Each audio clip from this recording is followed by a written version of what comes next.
So, to the main event.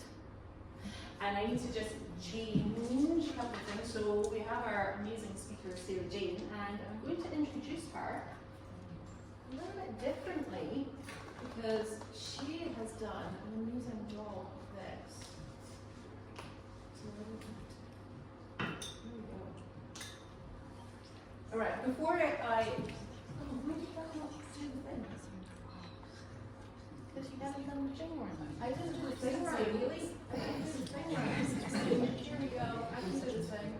You can do the thing, Mum. You got it. Look, I got it.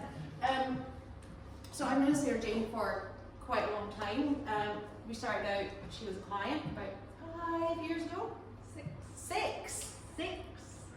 Wow. You know, I usually say that my job as a coach is to make myself redundant as quickly as possible. Sometimes that doesn't work.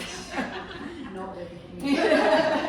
So we're still working together. But over that time, she's also become a really good friend as well, and is my designer, so she does my branding as well. And yeah, I'm thrilled to hear the story because I know a little bit about it. But Sarah-Jayne is here, and she's already introduced herself on Instagram really well.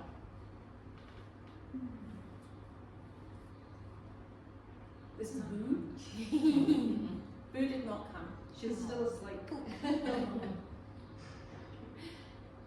Lover of layout And shoes. Creative through and through. Designer, artist, photographer.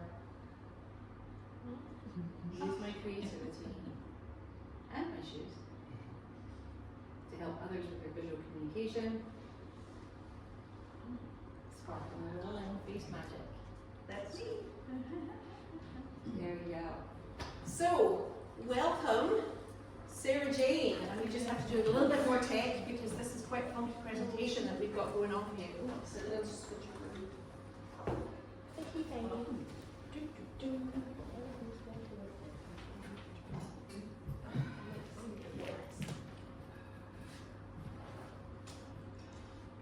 Magic works. No, nobody look. It's working. Alright. So this is going to tell you kind of what I do in a nutshell, so that's less stuff I have to talk about. And it's in place. Is it going to play? Is it? Buffering.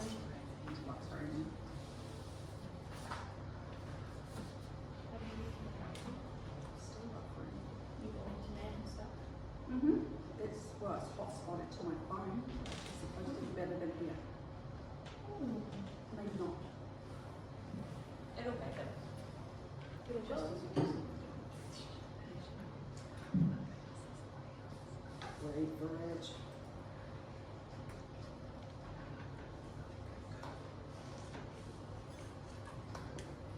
Will it work on your laptop? That's just what I am looking for because I host your video. You do. I can find it.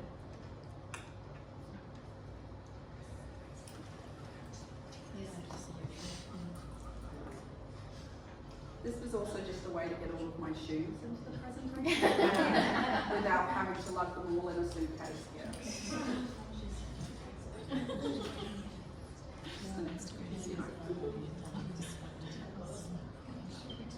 Maybe I can just grab it. Is it on the website? Yeah, it's on the website. I'll take this dongle out.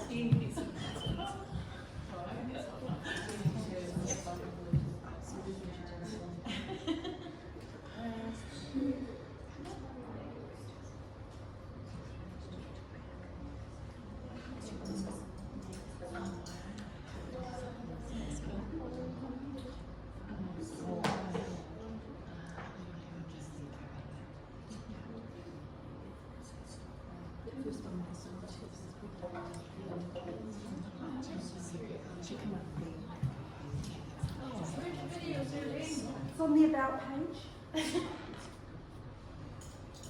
Under In a Nutshell.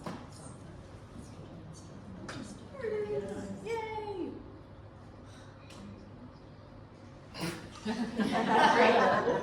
Hey.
there you go, I'm done. Now you know what I Should do. just be like questions. Yeah, questions. Right. Looks pretty cool, though. Great freelance life. I've just celebrated 10 years in business as a freelancer. And I've learned some stuff running my business, doing some design, but mostly about myself. Before I start, some content notes. I swear a lot, and I wouldn't authentically be me without a fart thrown in for good measure. Heavy subjects, so I'm desensitized to them, but I just wanted to give everybody a heads up, because you might not be. And that this is my journey and not a how-to.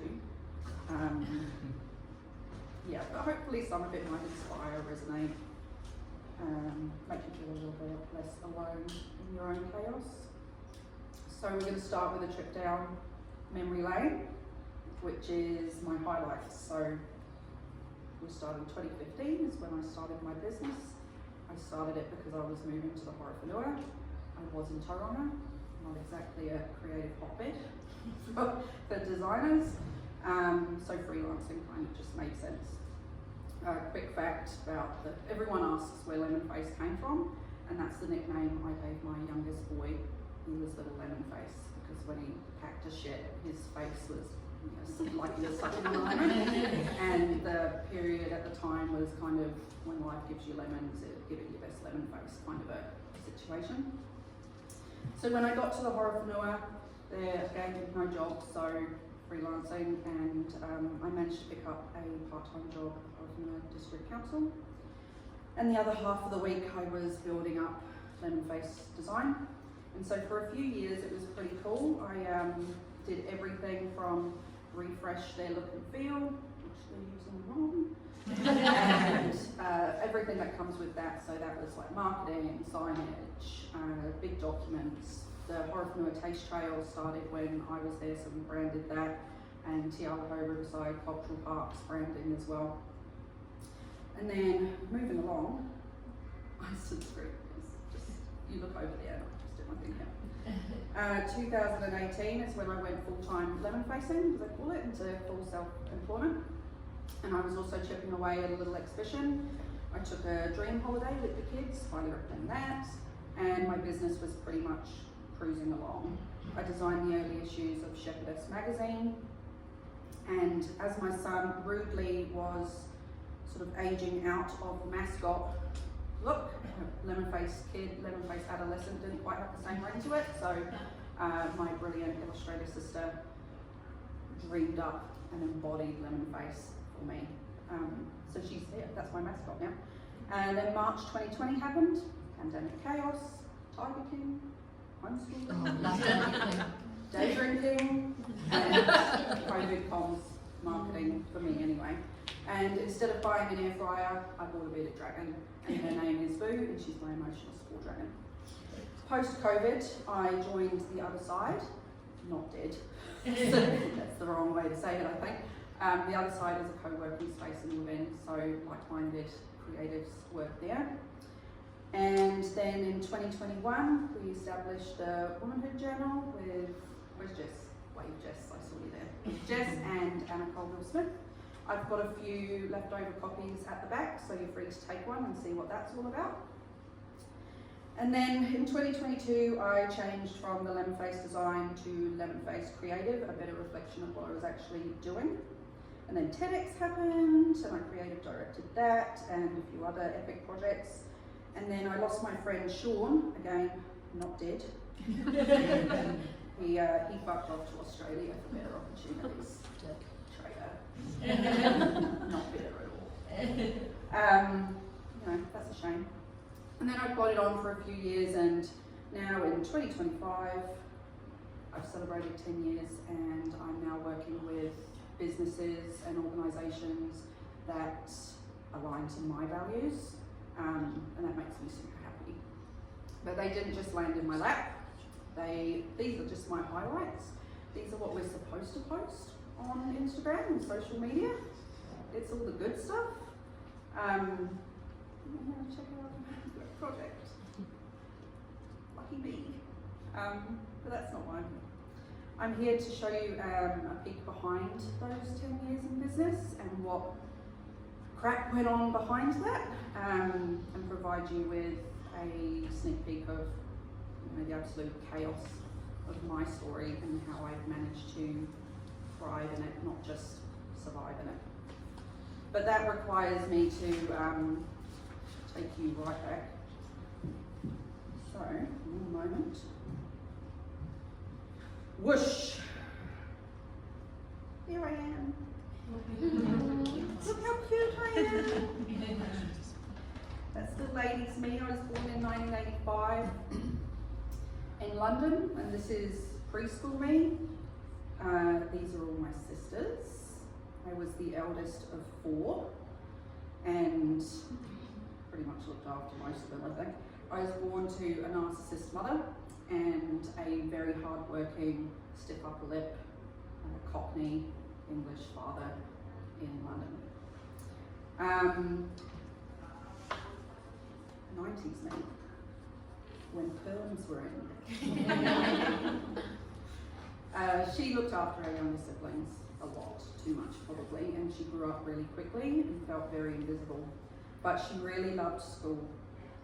School was where she could escape the chaos of home and be validated, because it was easy at school, right? Because you put in the right amount of effort and you get good grades, which meant that, shut up, I see you two there. Just a side note, that's my son. I can tell him to shut up. You don't feel safe at home. I can see him making fun of my picture. I see you. I'll talk about you later. So yeah, love school, effort equals praise, validation, good grades, and she thrived and she had purpose. She dreamed of the graduation cap, not the white dress. So from my childhood, I pretty much learned that I could be invisible and blend in, and what I just said, good grades equals blah, blah, blah. And then we get to the early 2000s. Something went very, very wrong. Yeah, cool. You can all laugh at that one. You can't. So tell me you have issues without telling me you have issues, right? So I severed a lot of ties to existing family members of the extended family, and they were my connections. They were my people, and it was all because of adult drama. So it was bullshit. So I was very, very angry and felt very, very alone. Teenage me was not happy. But what I could control at that time was the music I listened to, which was very angry death metal, and what I was wearing. Baby goth face was the answer, apparently. So, never mind. But at 17, this little distressed girl immigrated to New Zealand with her family. And the distress of sort of leaving everything that I knew sort of pushed me over the edge. I got put back a year. That was devastating. I had to make new friends, and I was very introverted, and I was navigating a new culture and missing my people, and I was very emotionally unstable.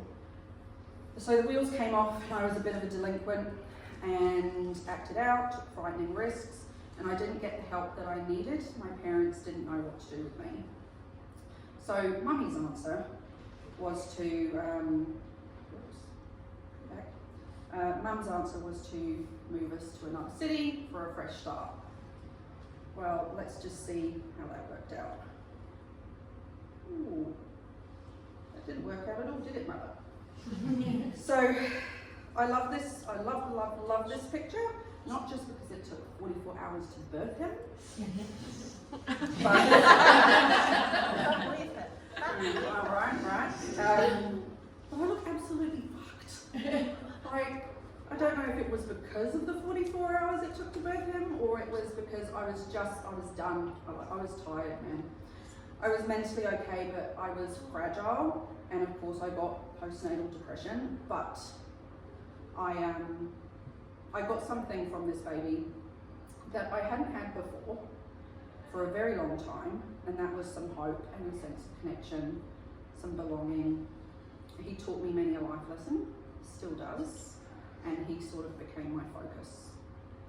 And on Wednesday, he turns 21. And he is the most amazing human being, and I just have so much mum pride for him. Not just for him, but for me too, because I raised this boy and he's not a fuckwit. So on the DPB I hopped, and off to a teen parent unit I went in the Bay Clinic. Just want to point out how much happier I look a few years later to the mess that I was when I was in 2003 at the Northland Polytechnic. So for 5 years I had some sort of control over my life, and I had goals and I knew where I needed to go, and I was headed in the right direction. And then I graduated, and I graduated top of my class, took out all the awards, not bad for a single parent on the Benny. Not bad. So of course, you know, you learn a lot from your teenage years as well, and some of them were really hard lessons, like you are responsible for your own mental health, no one else is. That was a hard lesson to learn. Life doesn't end because you have babies young, and I learned hyper-independence, which I wish I didn't have, but here I am. So I graduated with my sparkly design qualification, learned lots, and then the 2009 global recession happened. That meant no job for me, no one's hiring baby designers, and things turned to shit.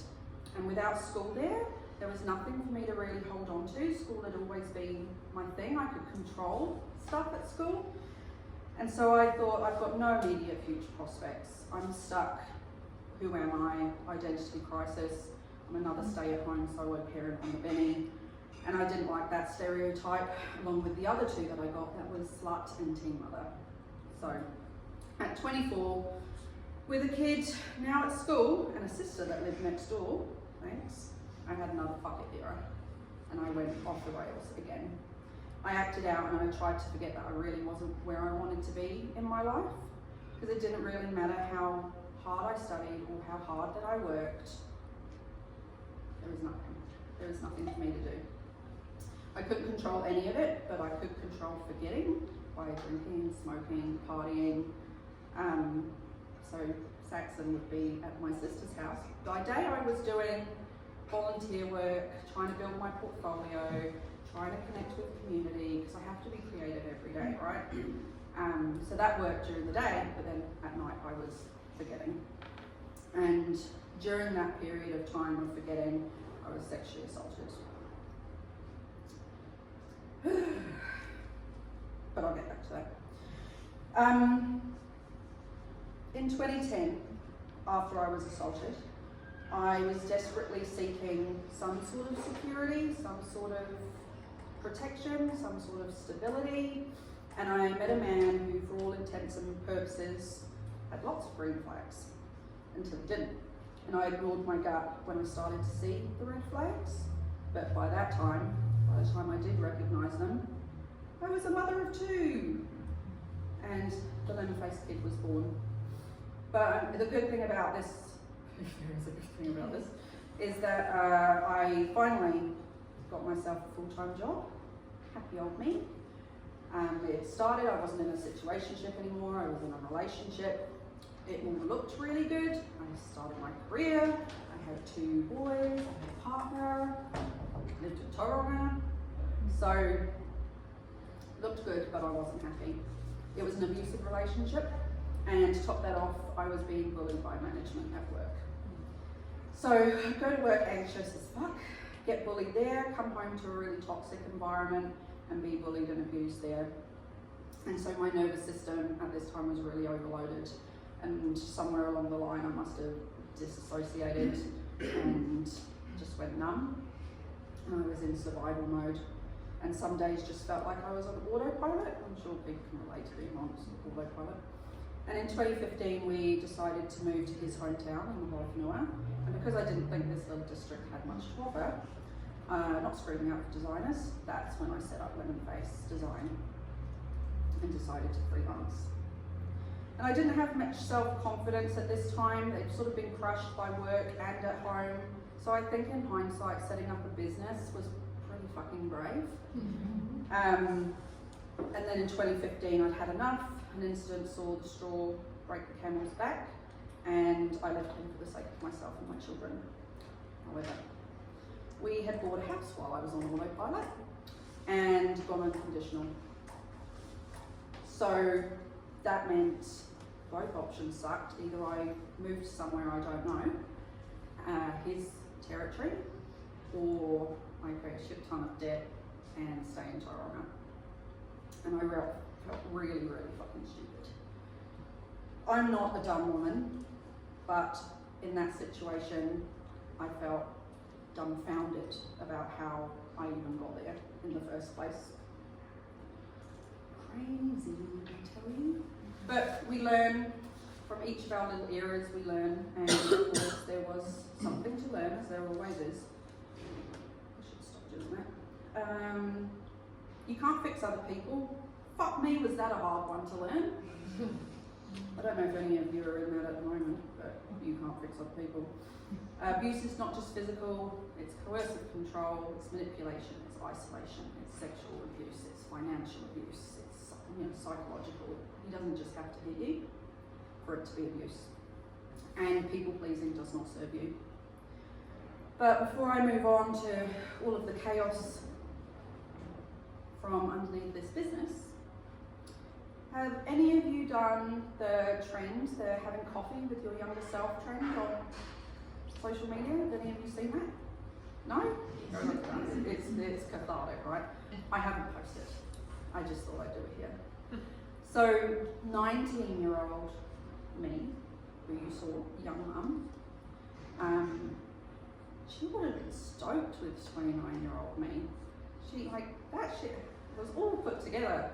She had the partner, she had the baby, she had the career. She would have been fucking stoked. Oh, she's got her connection and her belonging, and I bet she's loved and she's all very, very happy. No, 29-year-old me was fucking miserable. She had what social conditioning sort of expected her to have. The kids and the house and the babies, all of that, partner. He was a baby. But was one of the worst periods of my life. So now at 40, I turned 40 this year, and I reckon I could have a frank conversation with both of those versions of me and tell them to fucking follow your gut. Like honestly, just follow your gut and be patient, stay resilient, and things will get better. Anyway, back to chaos. Back to that. Da-da-da-da. Aha, freedom and a fringe. I bet you can all relate to that, you want to break up and go and change your hair? yeah, so I had a fringe. So I finally made it to the horror finale, and I felt free of the daily onslaught of shit. I felt like I could breathe, but I was in his territory, and I decided to say yes to every single opportunity to people as I could, so that I could build relationships of my own there and connections and make that town my home. I was going to be there for a while. So I sought advice from the local women's refuge, and they became a cause I've been very passionate about since. And just as well that I did, because in the first few days of 2011, when everything was closed, shit hit the fan, and I sought a protection order so that I could finally breathe just for a few months, because he contested it and I ended up having to face my abuser in court, only to be told you just need a bit of space to calm down so that you can parent together.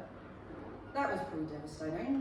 They didn't take what happened to me very seriously, or to my children very seriously, and that really didn't help my self-worth at the time. The part-time council job that I managed to get saved me in a way. It gave me structure, because I was doing stuff for people and output and validation and all of that stuff.